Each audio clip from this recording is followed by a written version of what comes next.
السلام علیکم ناظرین کرام، نئی ویڈیو میں آپ کو خوش آمدید کہتے ہیں۔ ایک بات تو طے ہو چکی ہے کہ علی امین گنڈا پور اب زیادہ عرصے تک بطور وزیر اعلیٰ خیبر پختونخوا اپنے عہدے پر قائم نہیں رہنے والے، اور اس بات کا علی امین گنڈا پور کو بھی پتہ ہے کہ جس دن وہ اڈیالہ جیل چلا گیا، خان سے ملاقات ہو گئی، خان پہلا حکم یہ کرے گا کہ گنڈا پور فوری طور پر استعفیٰ دو، اور ہو سکتا ہے گنڈا پور اکڑ جائے۔ یعنی یہ بھی بعید نہیں کہ گنڈا پور کہے کہ خان صاحب میں استعفیٰ نہیں دوں گا۔ اب گنڈا پور استعفیٰ نہیں دے گا تو پھر آگے کیا ہوگا؟ اس حوالے سے ایک بڑا دعویٰ ہے، بڑی خبر ہے جو میں نے آپ کے سامنے رکھنی ہے۔ پھر آج القادر ٹرسٹ کیس کا تحریری فیصلہ آ چکا ہے جو سرفراز ڈوگر کی عدالت سے علیمہ خانم اور پی ٹی آئی کے وکلاء نے رجوع کیا تھا، اور انسداد دہشت گردی راولپنڈی کے جج کہاں غائب ہو چکے ہیں، اس حوالے سے بھی اس ویڈیو میں ہم نے بات کرنی ہے۔ پھر چیف جسٹس سرفراز ڈوگر بری طرح پھنسے ہیں، یعنی ایمان مزاری سے جو انہوں نے پنگا لیا وہ پنگا الٹا پڑ چکا ہے۔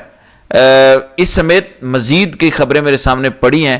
آپ سے گزارش ہے کہ اس یوٹیوب چینل کو ضرور سبسکرائب کریں، ویڈیو کو لائک کریں، شیئر کریں اور اپنی رائے کا اظہار ضرور کریں۔ آرمی چیف کے حوالے سے بھی ایک خبر ہے، وہ بھی اس ویلاگ میں آپ کے سامنے رکھوں گا۔ سب سے پہلے گنڈا پور دیکھیں، گنڈا پور جو کچھ کر رہا ہے نا، اس کو دوبارہ مجھے ریپیٹ کرنے کی ضرورت نہیں ہے کہ میں آپ کو بتاؤں کہ گنڈا پور نے یہ کیا وہ کیا۔ گنڈا پور نے جو خود کام کرنے ہوتے ہیں وہ اس بات کی پرواہ نہیں کرتا کہ عمران خان کا کیا حکم ہے۔ عمران خان نے کہا کہ فنانس بل پاس نہیں کرنا، بجٹ پاس نہیں کرنا، اس نے کر دیا نا۔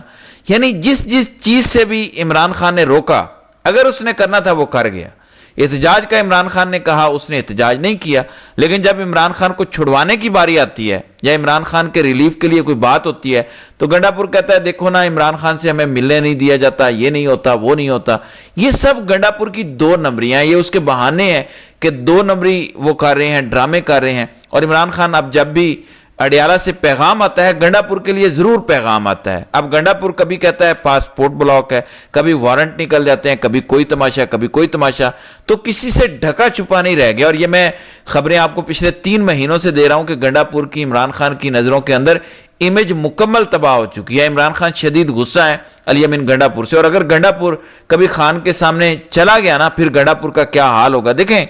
علی امین گنڈا پور کوئی عمران خان کی محبوبہ تو نہیں ہے کہ زلفیں رکھی ہوئی ہیں اور خان ان کی زلفوں کا اسیر ہو۔ ایسا تو نہیں ہے کہ آگے سے ایک خان بلائے، خان حکم دے، خان کا ووٹ بینک، خان کی جماعت، خان کا عہدہ، اور گنڈا پور آگے سے کسی اور کی گیم پر ہو، چاہے وہ ڈیم کی بات کرے یا دیگر باتیں کرے۔ دیکھیں گنڈا پور نے تو یہاں تک پارلیمانی پارٹی کے اجلاس میں کہا کہ بھائی میں اب عمران خان کا لگایا ہوا وزیر اعلیٰ نہیں ہوں، میں اسٹیبلشمنٹ کا وزیر اعلیٰ ہوں، اور اسٹیبلشمنٹ کی وجہ سے میری کرسی بچی ہوئی ہے۔ تو گنڈا پور تو بہت کلیئر ہو چکا ہے کہ وہ عمران خان کے نیریٹو کے ساتھ نہیں بلکہ اسٹیبلشمنٹ کے نیریٹو کے ساتھ ہے۔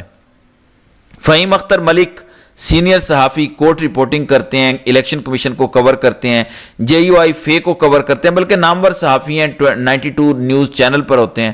انہوں نے ایک دعویٰ کیا ہے کہ اگر عمران خان نے علی امین گنڈا پور کو استعفیٰ دینے کا کہہ دیا اور انہوں نے استعفیٰ نہ دیا تو پی ٹی آئی کے ایم پی ایز اکثریت میں ان کے خلاف عدم اعتماد میں نہیں جائیں گے۔ یعنی استعفیٰ ہو سکتا ہے وہ نہ دیں، کہیں کہ نہیں بھائی میں نہیں جا رہا، تو پھر گنڈا پور کے خلاف عدم اعتماد آئے، اور پی ٹی آئی کی بڑی تعداد جنہوں نے ایفیڈیوٹ دیے ہوئے ہیں اسٹیبلشمنٹ کو، گنڈا پور کے مطابق 22 کے قریب لوگ ہیں جو اسٹیبلشمنٹ کو بیان حلفی دے کر کہ ہم آپ کے ساتھ کھڑے ہی رہیں گے، جیتے ہوئے ہیں۔ یعنی جیتے تو وہ جینون ہیں، لیکن ان کی جیت اس لیے ڈکلیئر ہوئی ہے، ان کو فارم 45 اور 47 اس لیے ملا، نوٹیفیکیشن اس لیے ہوا کہ اسٹیبلشمنٹ کے مفادات ہم ان کا تحفظ کریں گے۔ تو انہوں نے کہا کہ بڑی تعداد وہاں جائے گی، اور ہو سکتا ہے کہ مولانا فضل الرحمان کی جماعت بھی تحریک انصاف کے ساتھ مل جائے۔ خان صاحب نے یہ کام نومبر سے پہلے کرنے ہیں، کیونکہ خان کا پلان یہ ہے کہ اکتوبر نومبر کے اندر ایک بڑی تحریک شروع کی جائے، اور خان نہیں چاہتا کہ غداروں کے ساتھ یہ تحریک شروع کی جائے، لہٰذا علی امین گنڈا پور کو فارغ کیا جا سکتا ہے۔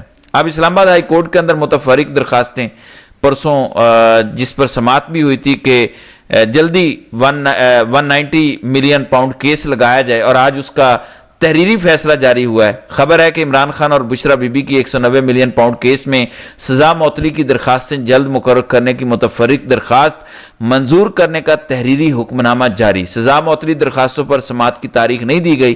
رجسٹرار آفس کو جوڈیشل پالیسی کے مطابق کیس جلد مقرر کرنے کی ہدایت کی گئی ہے۔ جسٹس سرفراز ڈوگر اور جسٹس اعظم خان نے تحریری حکم نامہ جاری کر دیا، یعنی تاریخ پھر بھی نہیں دی کہ فلاں تاریخ کو کیس لگے گا، بس رجسٹرار کو کہا ہے کہ پالیسی کے مطابق as soon as possible in کا کیس مقرر کیا جائے۔ دوسری طرف ATC راولپنڈی کے جج امجد علی شاہ اب عمران خان کی 7 ضمانتیں ہیں، اکتوبر 2024 اور 26 نومبر 2025 والا جو احتجاج تھا 24 والا، جس میں گولیاں چلی تھی، جو عمران خان پر بھی کیس ہے، اور کہا گیا تھا کہ رینجرز مارے گئے تھے، وہ گاڑی کے نیچے آیا، وہ بھی عمران خان پر الزام لگا تھا، تو وہ کیسز تھے۔ تو عمران خان نے ضمانت کے لیے اپلائی کیا ATC راولپنڈی کے اندر۔ اب پچھلی سماعت غالباً اس مہینے کے شروع میں ہوئی تھی، ستمبر کے شروع میں، اس وقت بھی جج غائب تھے، جج صاحب چھٹی پر تھے، کیس آگے چلا گیا تھا۔ آج پھر جج صاحب غائب ہیں، آج 13 ستمبر 2025 کو، تو اب 18 ستمبر 2025 تک کے لیے سماعت مؤخر ہو گئی ہے۔ تو جب عمران خان کا کیس لگتا ہے، خاص طور پر کوئی ایسا کیس ہو جس میں عمران خان کو ریلیف ملنا ہو، تو پھر اچانک آپ کو پتا ہے پاکستان کے ججز چھٹیاں منانے چلے جاتے ہیں۔ کسی کو چھٹی دی نہیں جاتی، چاہے اس نے امریکہ کے اندر جا کے خطاب کرنا ہو، پاکستان کا نام روشن کرنا ہو، لیکن جہاں عمران خان کے ریلیف کی باری ہو، پھر جج لمبی چھٹیوں پر چلے جاتے ہیں۔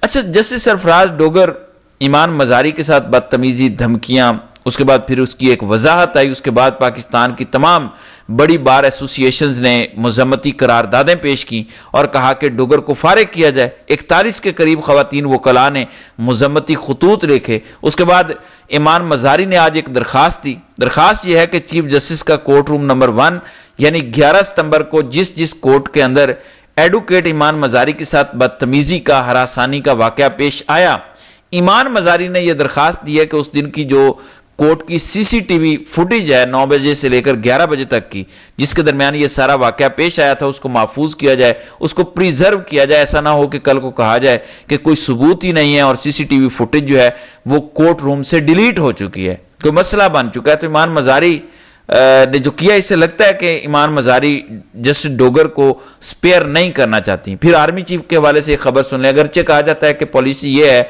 کہ مریم نواز پر تنقید نہیں ہوگی، ٹی وی پر مریم نواز کا نیگیٹو وے میں نام نہیں چلے گا، بس پازیٹیو خبریں چلیں گی، ٹک ٹاکیں چلیں گی، چاہے وہ جو بھی کرتی پھرے۔ تو اب خبر یہ ہے، ISPR کے مطابق آرمی چیف نے پنجاب کے سیلاب سے متاثرہ علاقوں کا دورہ کیا ہے، سول انتظامیہ سے گفتگو کی ہے اور کہا ہے کہ ریاست ہر سال قیمتی جانوں کا ضیاع اور یہ جو مالی نقصان ہوتا ہے اس کی متحمل نہیں ہو سکتی، یعنی ہر سال سیلاب آئے، لوگ ڈوب جائیں، ملک ترقی کرنے کی بجائے پیچھے چلا جائے، تو ریاست یہ افورڈ نہیں کر سکتی۔ تو کہتے ہیں فیلڈ مارشل نے اچھے طرز حکمرانی پر زور دیا ہے، یعنی فیلڈ مارشل کی جانب سے کہا گیا ہے کہ انسان کے بچوں کی طرح اچھے طرز حکمرانی کرو، اچھی حکومت ہونی چاہیے۔ تو اس کا مطلب یہ ہے کہ پھر پنجاب میں پہلے جو طرز حکمرانی ہے وہ اچھا نہیں ہے، اس لیے انہوں نے یہ کہا حکمران ہوش کے ناخن لے، اچھے طرز حکمرانی ہو۔ ظاہر ہے پھر یہی اس کا مطلب بنتا ہے کہ مریم نواز پر سادہ لفظوں کے اندر فیلڈ مارشل کی جانب سے عدم اعتماد کیا گیا ہے۔ پھر ایک اور تماشا سنیں۔ خبر یہ ہے کہ سیلاب زدہ علاقوں میں بجلی کے بلوں میں 1 ماہ کے لیے استثناء دینے پر IMF سے رابطہ کریں۔ شہباز شریف نے یہ ہدایت کی ہے کہ کیونکہ سیلاب زدہ علاقوں کے اندر لوگ ڈوبے ہوئے ہیں، 1 مہینے تک وہ بجلی کا بل ادا نہ کریں۔ اس سلسلے میں IMF سے بات کی جائے کہ کیا IMF مانتا ہے یا نہیں مانتا، کیا وہ ڈوبے ہوئے جو لوگ، مرے ہوئے لوگ ہیں جن کو مافیا لوٹ رہا ہے، ایک بچے کو ریسکیو کرنے کے لیے پرائیویٹ کشتی والے 10-10 ہزار روپے لے رہے ہیں، اور اگر 6 خاندان کے لوگ ہیں تو 60 ہزار روپے، اور اگر ایک بچے کے پیسے آپ کے پاس نہیں ہیں تو کہتے ہیں یا بچہ ڈبو دو یا بچہ یہیں چھوڑ جائیں، ہمیں تو 10 ہزار آپ نے دینا ہے۔ وہ جو مرے ہوئے لوگ ہیں ان کو مزید مارا جا رہا ہے، بل وصول کیا جائے یا نہ کیا جائے۔ تو IMF سے پوچھا گیا ہے کہ IMF صاحب آپ بتائیں کہ ہم اپنے لوگوں کو ریلیف دیں یا نہ دیں۔ اب سوال یہ پیدا ہوتا ہے کہ جب وزیر اعظم ہاؤس کی تزئین و آرائش ہونی ہو، اربوں روپے لگنے ہوں، اس وقت IMF سے کیوں نہیں پوچھا جاتا؟ جب MPs MNs کی تنخواہوں کے اندر ہزاروں فیصد کے حساب سے تنخواہوں میں اضافہ کرنا ہو، جب کابینہ کی تنخواہوں میں اضافہ کرنا ہو، جب ججوں کی تنخواہوں میں اضافہ کرنا ہو، جب محسن نقوی کے گھر کو سجانا ہو، 4 کروڑ روپے لگانے ہوں، اس وقت IMF سے کیوں نہیں پوچھا جاتا؟ جب اپنے لیے مہنگی مہنگی گاڑیاں خریدنی ہو، پورے لشکر کو اٹھا کے جاپان کے دورے پر لے جانا ہو، اس وقت IMF سے کیوں نہیں پوچھا جاتا؟ بھوکے ننگے لوگوں کی جب ضرورت ہوتی ہے اس وقت IMF کے سامنے کیس کیوں رکھا جاتا ہے؟ تو یہ سوچنے کی بات ہے۔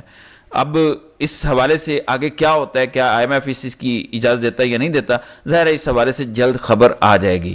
تو ناظرین کرام، آپ کی اس ویڈیو کے حوالے سے کیا رائے ہے؟ آپ اپنی رائے کا اظہار کامنٹ سیکشن میں ضرور کیجیے گا۔